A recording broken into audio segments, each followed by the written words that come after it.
Resell Radio, the place where you can interact and learn about loads of different resellers, and we are here just to talk to them and find out whatever we can and give that information to you. Alright, today on the pod we have got Sealia from Sealia Pop's shop.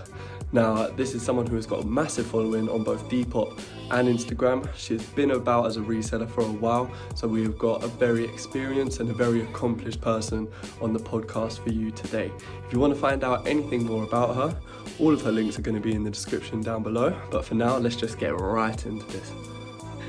So is that one of your things you want from your store? You want every single item to be that top quality? Yeah. Showing what your brand's about, sort of thing.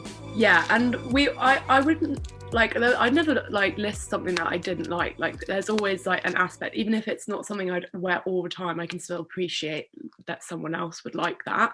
But I think when you're smaller as well, the most obvious route is just buy as much stuff as you can. So that was fine for a period. It didn't bother me. But now, as we're getting more comfortable, I definitely don't feel the need to be. I'd rather focus on quality than quantity. So I'm trying hard to just think about things twice and be like, do I really want to buy this to sell? Yeah. Just considering things a bit more, because there were times where, especially when I was doing lots of eBay, I would, and you can get these bid sniper things that will put the bid in for you at the last second. I would wake up in the morning and I would just have 21 bids, and I'd be like, oh, did I really need to do that? Or I remember it was the beginning of just before it was the beginning of the pandemic, and I woke up and I'd ordered and I remember doing it obviously, but before you fall asleep, it's hard to remember what's going on sometimes. I wake up next morning and I'd ordered close to 20 ski suits, all in one suits. And I was like, that wasn't a very good idea. No one's going to be skiing for a while. It's not even really ski season, but yeah, the dangers of tired. Yeah, exactly. So trying to stay a bit more niche, and yeah, that's definitely been what we've been trying to do recently. I think that's quite interesting. What was your experience with the bid snipers then? So I'm guessing you've moved away from it now. Well, no, so I still use it for because I can't, because I'm obviously I can't be on eBay looking at when the bid auction ends most of the time. So bid sniper's always been something that I like. I don't know if I never have spoken to many other sellers about it. I have friends that use them, but I don't know. I wonder is it something that everyone uses, or I don't know. But the one I have it's either free or it's I think it's really cheap. It's maybe £2 a year. But it's the key to my life on eBay, because you set a max bid kind of like you would normally bidding, and it will put the bid in at the last second. I think you can set it to the last second for you. And I know I feel a bit bad saying that, but I mean it is my job, so I do need to work out the trick. Makes sense. These other people can't use bid snipers as well. Yeah, exactly. It's not I've I know. I think some people build bots to do it, but I mean if it's just on a website, and I found it on Google, so anyone can do it. I mean I hope now everyone doesn't go and start using them, but I don't know what happens as well if you have a bid sniper against a bid sniper on the same auction. I don't know. Yeah, I don't know. I assume probably the person doing the highest bid would win. Oh yeah. Yeah. Not really. I was thinking eBay might explode. That might be a bit dramatic. But yeah. Oh, right, okay. Well, yeah, I've not really heard of bid snipers before, to be fair.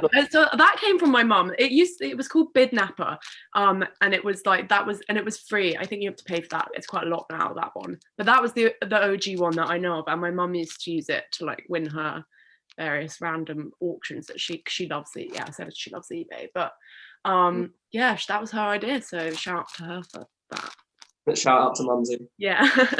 Yeah, so where do you find your clothes now? So you get some off eBay, and you said you've got some other stuff. So still some off eBay.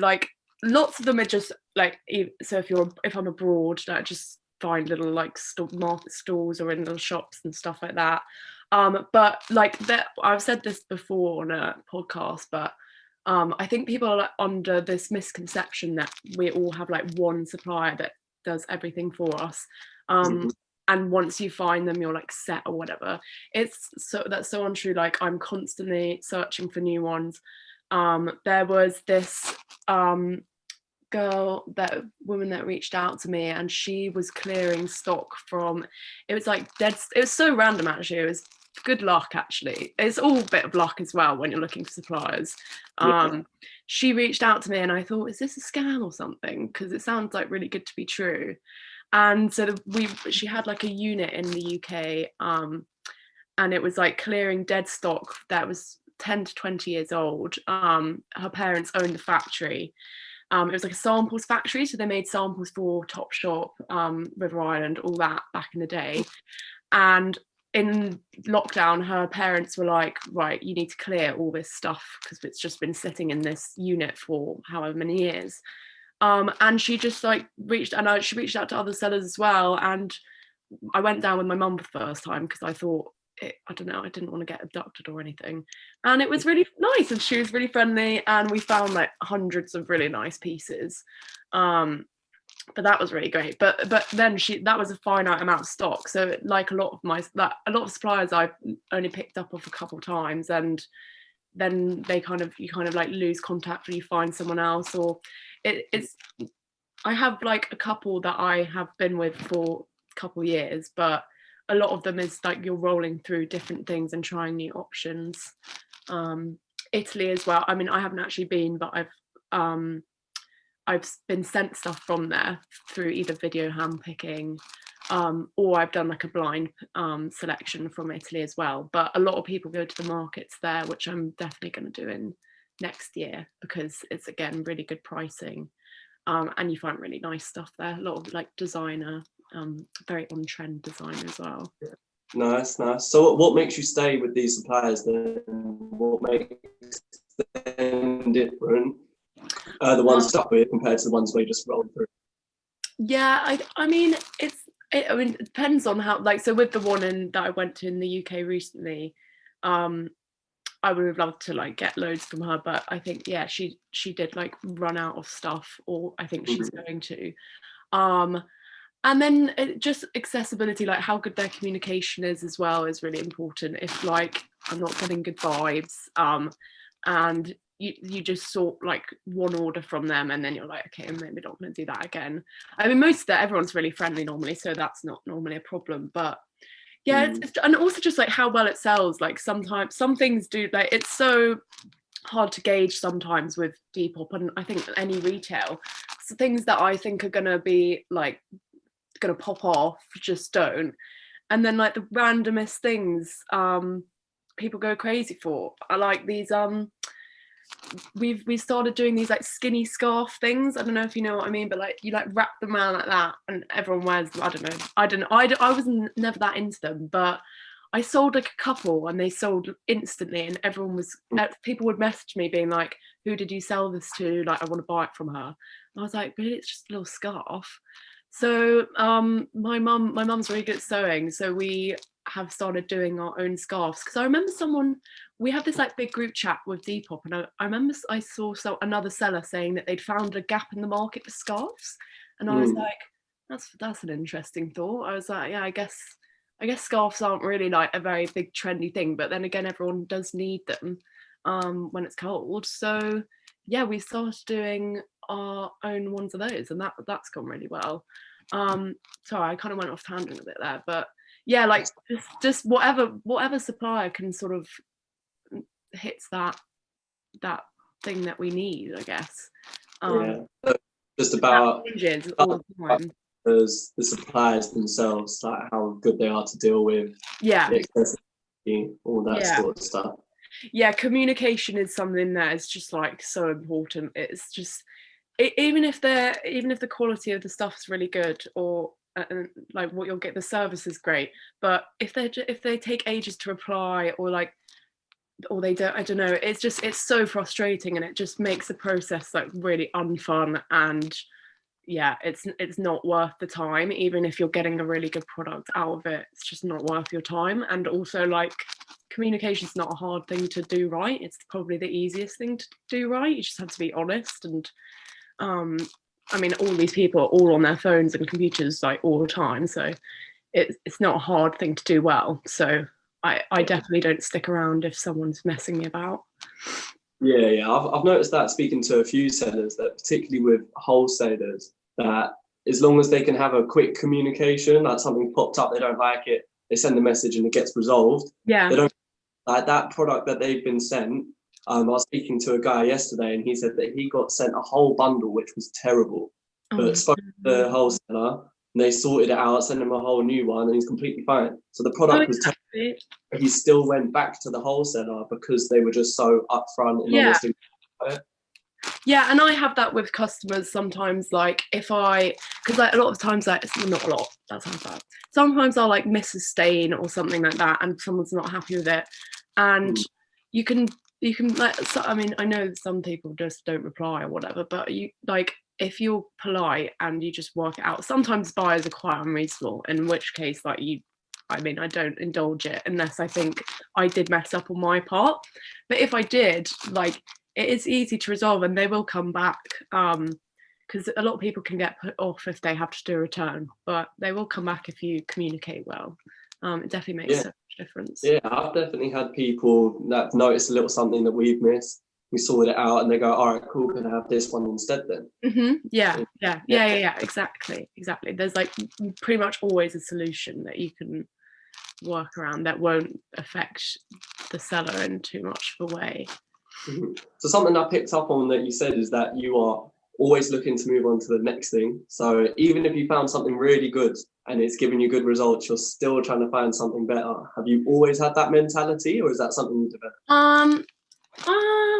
I don't know if it's something. Yeah, I would say I'm like a person that is off. Like, I'm looking for like new things in my life, generally, in like most of the time. But I definitely, with like running your own business, like forcing yourself to look for new options is probably up there with the most important. I was actually thinking about this last night. It's like one of the most important parts of it all, because you like, I could just sit and just resell clothes and that just be my life for most of the time, and I probably would get bored of it. Like, you have to force yourself to take on new endeavors and that, because otherwise you will just like, you won't progress. And it's scary because you haven't got someone telling you what to do or telling you if you're doing it right, or exactly.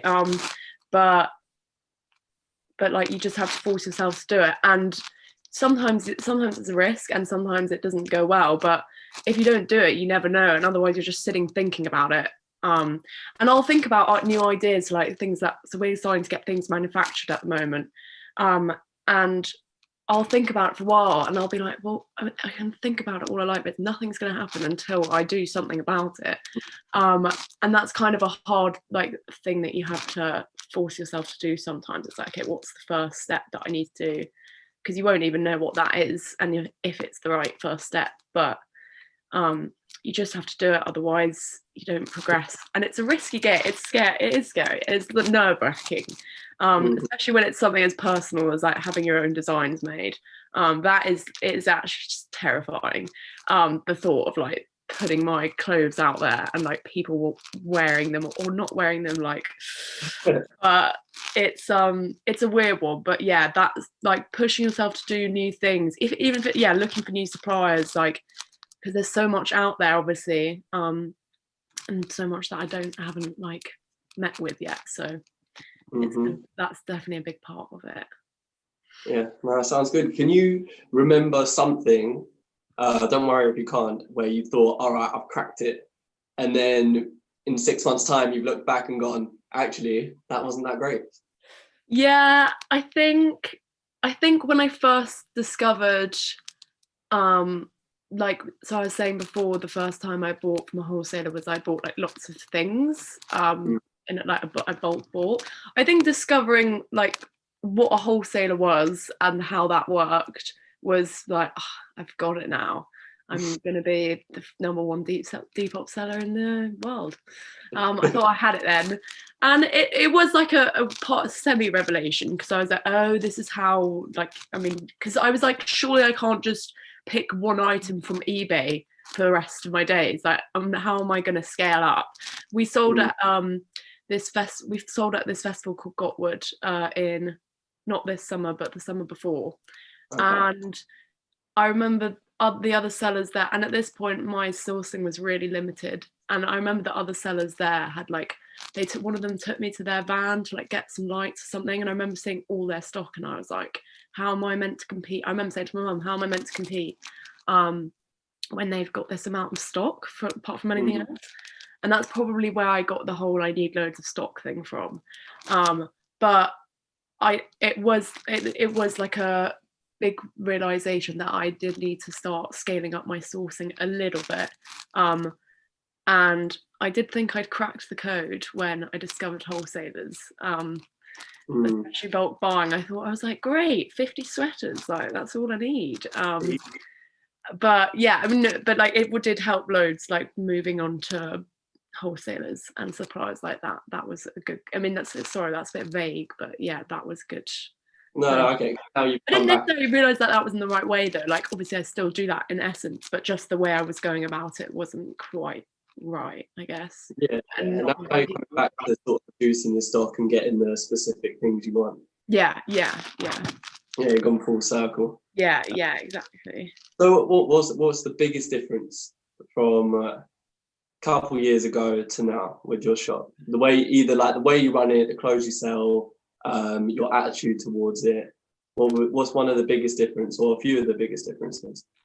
Well, so I compared, lots of people on this group chat, this Depop group chat thing, were doing screenshots of their page from a year ago to now. And I know you said 2 years, but I mean, like 2 years would be just like, it's incomparable. Like it was so different. I'm trying to remember so 2 years ago I probably would have been photographing like really ugly pictures in my uni room type thing. But around 2 years ago was when I invested in a backdrop and light boxes. So that was when I first like started focusing on my photography more, and that helped massively. Oh, and that was also when I went to my first handpick wholesaler, and that made so much difference.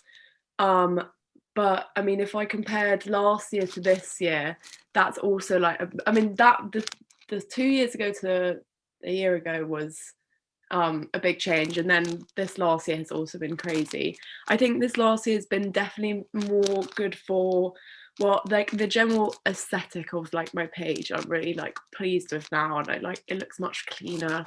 And I do put a lot of effort into like trying to somewhat stage the photos, rather than just before I just had quite a like washed out like white backdrop that didn't look quite right. But also our Instagram has been like changed so much, and we put way more effort into that, because 2 years ago or a year ago, the Instagram was kind of like a side thing that I would just repost pictures from my Depop onto. But now it has its own time. It's not just something that's on the side. Like I devote a specific amount of time to Instagram, because it is the only way to like, Depop is quite cold and there's not much social interaction with the customers apart from like the messaging and commenting, and no one comments on stuff on Depop anyway. No. But like obviously on Instagram you have stories, like it's much bigger social aspect, like, and stories are so handy for so many things. You can like do polls and all that, and like set reminders for drops. That's so great. It's really useful, and it definitely drives a lot of traffic to the Depop as well, and between the two. So putting time into the Instagram has been, and it brings in business as well. And like I wouldn't have met you guys unless it was through Instagram, and just like meeting other like-minded sellers as well, and like keeping up with their lives. It's fun, and it's a really nice like addition to our brand. So the Instagram has definitely been the biggest change. I'm really happy with it. My personal Instagram is like no more. I've pretty much been like shadow blocked because I just don't post on it. All the love is going into my Depop Instagram. So that's definitely changed the most. Good. So what's the aim with the Instagram then? Because you listed off quite a few things there that it's doing for you, but what are you really? I think, well, just to like, if someone's like, what do you do? It's a really nice way to just show them like, almost, it's like a portfolio, I guess, but just like things that I sell, the vibe that I'm going for, the look that we're going for. And it's a great advertising tool as well. Like when we start doing our own designs, like it will be key to launching those because people can tag you wearing them, like you can put up you can put nice pictures on Depop obviously, but they don't really get appreciated because it's an item, and obviously your pictures need to look good, but it's not quite much, it's not an ad. You're not like it is, but like I don't know if I'm explaining that well, but I get what you're saying. On Depop, you show the item, yeah, whereas on Instagram you can just show a cool picture. Yeah, exactly. Like a picture I would post of say I was selling like a new top of mine or something on Instagram, like I would style it with other things and like, but I couldn't post that on Depop for someone to buy because maybe you can't see the top very well, like you can't see the details that well. On the Instagram you get the vibe of it, whereas on Depop, if you're there to buy, you need to see the exact like proper specifics of that top. So it's trying to achieve like different goals. And Instagram it's just, and it's fun as well. I mean, it can be a bit tedious sometimes being like, okay, I would have taken Instagram today, and I'm just like in bed like vegetating, but I do really enjoy it actually, and it's changed my relationship. It's quite a healthy relationship now that I have with Instagram. Like when I was posting for personal purposes and like scrolling through like what my friends were doing, it like sucked the life out of me a bit. So it's nice now I'm like there for work purposes and just seeing what other people are doing like with their businesses and stuff. So there you have it. There's the episode with Sealia from Sealia Pop's shop. Really good episode. I know I really enjoyed filming it with her. And the things I picked up on there was obviously the eBay stuff with the eBay snipers. That has got to be an absolute lifesaver. If you're using eBay and you haven't heard of these before, I recommend you go and check them out. The other things that she was talking about was the way that she supplements her Depop shop with her Instagram so that she can get her vibe and like the attitude across with all her clothes. And the third thing was also that balance she was getting between quality and quantity, wholesale or hand picking, just finding that right balance that works for her shop. Now, as always, like if you like the video, comment and let us know any feedback, good or bad, and subscribe if there's more videos like this that you want to see. Now, whether you're watching on the YouTube or you're listening on the podcast, share this to anyone who you think that this is going to benefit, and I will see you all later.